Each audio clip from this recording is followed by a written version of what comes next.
Bien, entonces en esta dimensión de lo sagrado, el hombre puede elevarse hacia lo divino o descender hacia lo diabólico, de modo que estas cosas que están en los mitos antiguos, mismo en la religión nuestra, del infierno, de lo diabólico, qué sé yo, es parte de este mundo y es como posibilidad de lo sagrado, ¿no? Por eso Schmemann decía que en las religiones hay mucho de bueno, mucho de divino y también hay mucho de diabólico.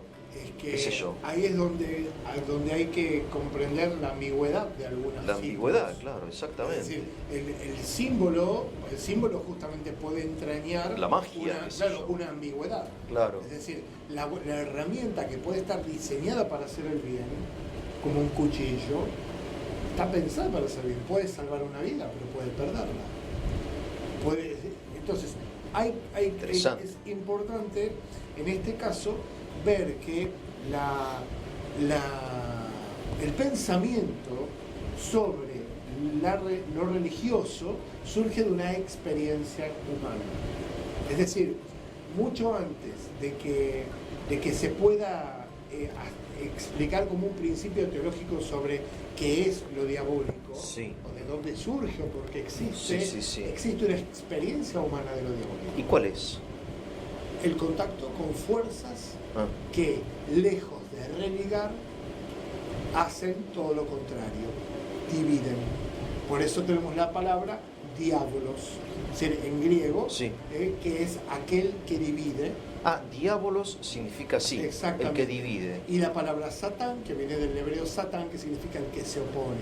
Mira. ¿Sí? Entonces tenemos dos fuerzas. Una que se opone a qué y otra que divide qué. ¿Sí? En cambio, religar es unir. Volver a ligar, a unir. Hacer confluir este río del Cronos en el Keros. Mira. ¿Sí?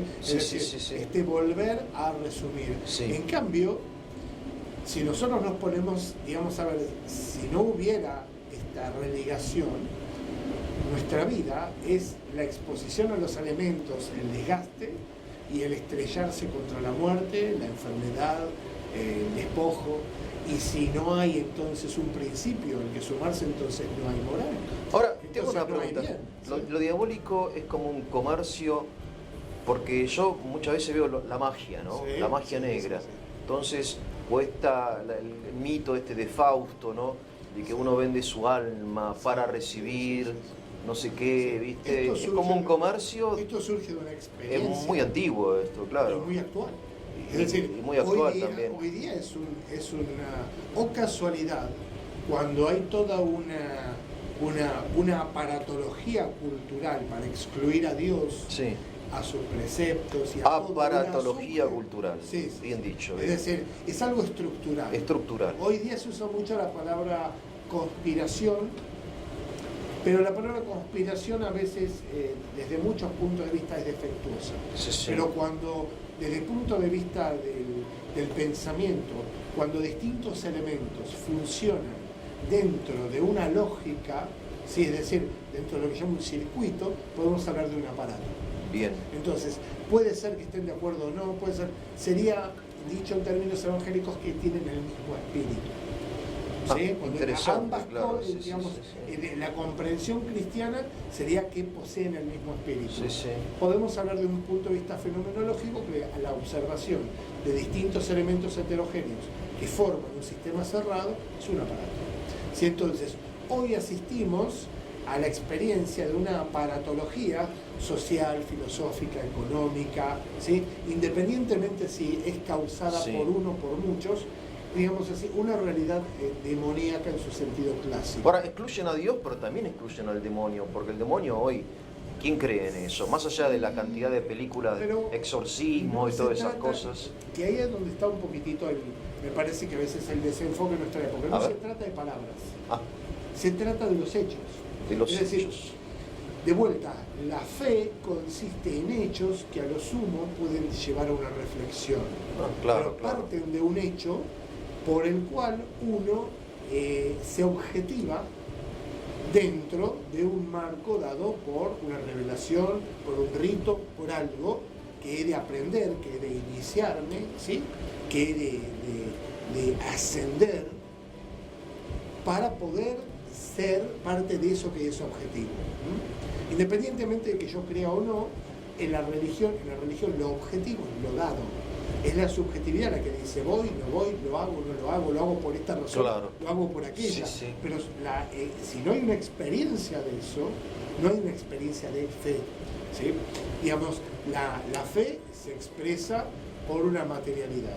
Yo puedo, supongamos, tener una religión X, la cual en mi mente la puedo saber de pe a pa, puedo enseñarla, sin embargo, no ocupa ningún espacio de la humanidad fuera de la palabra, no guía mis actos, no es algo que está traducido en el espacio en el que vivo, no está impregnado, no existe como fe. Claro. Es una idea, es una filosofía. Está bien. Entonces, que ese es el gran fenómeno que nosotros tenemos, que es la filosofación sobre la fe. ¿Sí? Hoy tenemos mucho esto, la racionalización como algo sometido a las leyes del progreso, es decir, las cosas eran antes, ahora son de otra manera, cuando en realidad nos alumbra la misma estrella, y el paso de los tiempos es una convención, es una realidad, pero mediatizada por una convención, es una realidad. Ahora, entonces, el punto es que nosotros estamos bajo los mismos elementos, pero estamos en una época en la cual, me parecía importante, hay ciertos elementos que son constitutivos del hombre cuando tiene la conciencia de lo sagrado, y es que al invertirse lo que hablábamos, esta inversión de conciencia de que uno es el objetivo y lo demás pasa a ser subjetivo, toda esa elección, sucede lo mismo en lo interior. Entonces, existe, podemos decir, una inversión de la conciencia de lo sagrado, que pasa a ser, digamos así, una especie de manifiesto en contra de mi libertad. Es decir, admitir que algo es objetivamente sagrado y que nos pone un límite es contra de mi libertad. Entonces, ¿qué pasa? Surge lo que podemos llamar una conciencia prometeica o diabólica, que desde muchos puntos de vista significa lo mismo. Prometeo, entre los griegos, había robado el fuego de los dioses y se lo había traído a los hombres, dotándolos de pensamiento.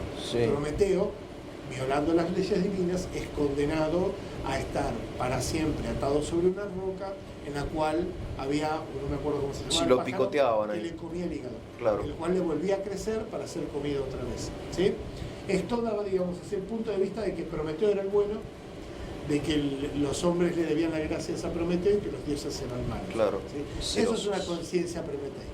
Es estar parado en un punto donde uno percibe la historia al revés. Prometeo. Exacto.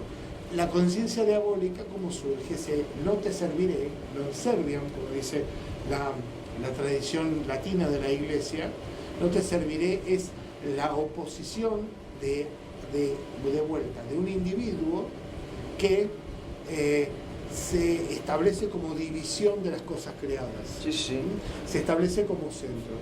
Como todas las cosas proceden de un solo principio necesariamente, el desgajarse de ese principio divide la creación y posiciona en un estado opuesto, justamente de espaldas, podemos decir, al principio unificador que es Dios. O sea, vos entendés lo diabólico no tanto relacionado con estas cosas de los exorcismos o de la magia negra, sino como un espíritu prometeico de rebelión contra el creador, digamos. Esto es la cosa está prometeica. Es una separación del orden al cual uno pertenece de facto, una búsqueda de esa separación, ya no para ser sagrado, para religar con el principio, sino para centrarlo con respecto al individuo.